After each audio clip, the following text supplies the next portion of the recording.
Hello बच्चों, let's read the question. The question says the order of a reaction is decided by.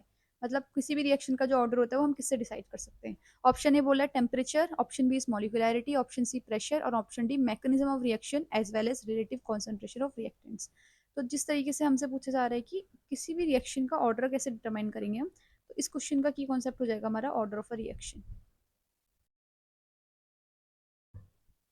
अब मैं लिख रही हूँ एक, हम इक्वेशन बना लेते हैं। X A plus Y B gives बोल दिया मैंने M P plus N Q लिख लेते हैं। ठीक है, अब हम बनाते हैं इसकी rate law. Rate is equals to, ये हमारा कांस्टेंट होता है के, this is our reactant A, इसकी पावर होती है सी, और रिएक्टेंट बी इसकी पावर है डी। अब अगर हम ऑर्डर बताना चाहेंगे तो ऑर्डर को हम कैसे डिफाइन करेंगे। ऑर्डर को हम बोलेंगे order is the sum of powers to which concentration terms are raised in a rate equation. ये हमारी रेट इक्वेशन है। इस रेट इक्वेशन में कॉन्सेंट्रेशंस की पावर का सम, मतलब सी और डी, हमारा ऑर्डर बताता है। मतलब इस केस में हमारा ऑर्डर हो जाएगा सी प्लस डी। ठीक है, क्या लिखती हूँ मैं, it is the sum of powers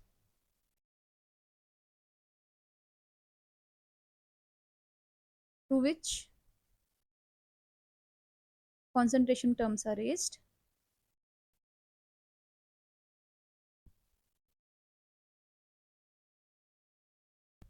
in a rate equation। In a rate equation, तो हम यहाँ से क्या देख रहे हैं कि ऑर्डर का सीधा सीधा इफेक्ट हमारा कॉन्सेंट्रेशन से बढ़ रहा है। अगर जैसे मान लो कांस्टेंट हमने कॉन्सेंट्रेशन जो है हमने वो हाई कर दिया है, कॉन्सेंट्रेशन हाई कर दिया है, तो जो ऑर्डर होगा वो प्रैक्टिकली हम बोल सकते हैं कांस्टेंट रहेगा। तो हम क्या बोलेंगे, तो फिर रिस्पेक्ट में जो हमारा ऑर्डर हो जाएगा वो जीरो हो जाएगा। और अगर हमारा कॉन्सेंट्रेशन लो होगा तो ऑर्डर जीरो नहीं भी हो सकता है। तो मैंने अगर बोला कि इफ कॉन्सेंट्रेशन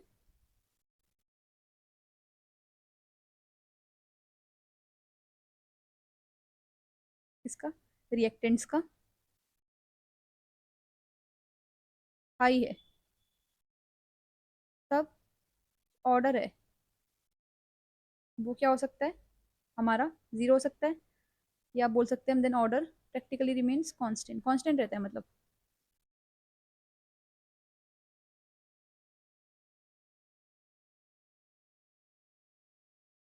और अगर हमारा कॉन्सेंट्रेशन लो है तो ऑर्डर जीरो नहीं भी हो सकता है। इफ कॉन्सेंट्रेशन इज लो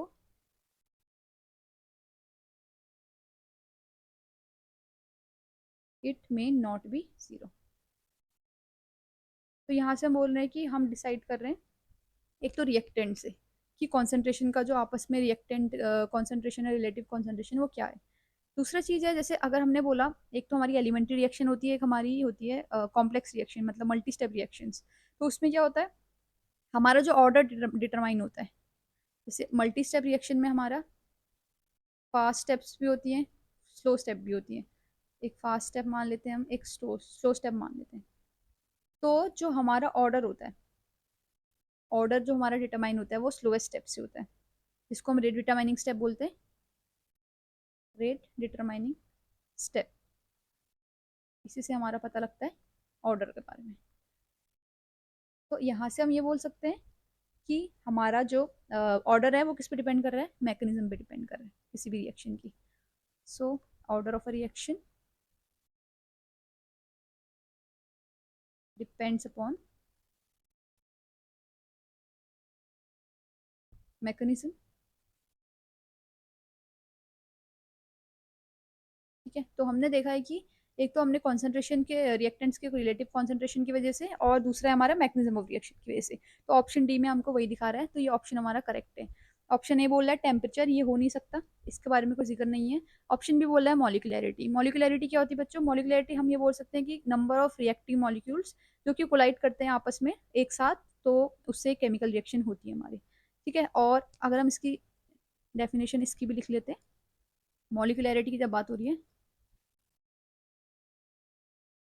ये होती है हमारी नंबर ऑफ रिएक्टिंग मॉलिक्यूल्स, कितने हमारे जो रिएक्टिंग मॉलिक्यूल्स हैं कोलाइड कर रहे हैं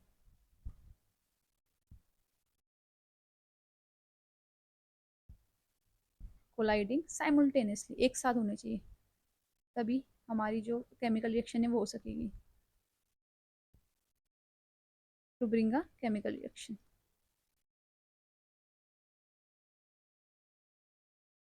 अब अगर हम किसी भी एलिमेंट्री स्टेप की बात करें, एलिमेंट्री स्टेप के लिए ऑर्डर और जो हमारा मॉलिकुलैरिटी होती है वो सेम होती है। For an elementary step,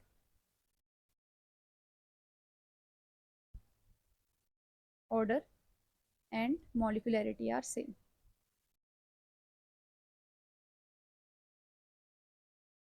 are same, ठीक है। और मॉलिकुलैरिटी क्या होती है, ये 3 से ज़्यादा नहीं हो सकती, क्योंकि एक बार में 3 से ज़्यादा मॉलिक्यूल कोलाइड नहीं कर सकते हैं, ठीक है। तो ये हमारा ऑर्डर इससे डिसाइड नहीं कर सकते हम, कॉम्प्लेक्स रिएक्शन के लिए हम इसको बता नहीं सकते। सी ऑप्शन है प्रेशर, प्रेशर से भी हम नहीं बता सकते ऑर्डर का, तो हमारा फाइनल आंसर है option D. I hope you understood this question बच्चों, थैंक यू।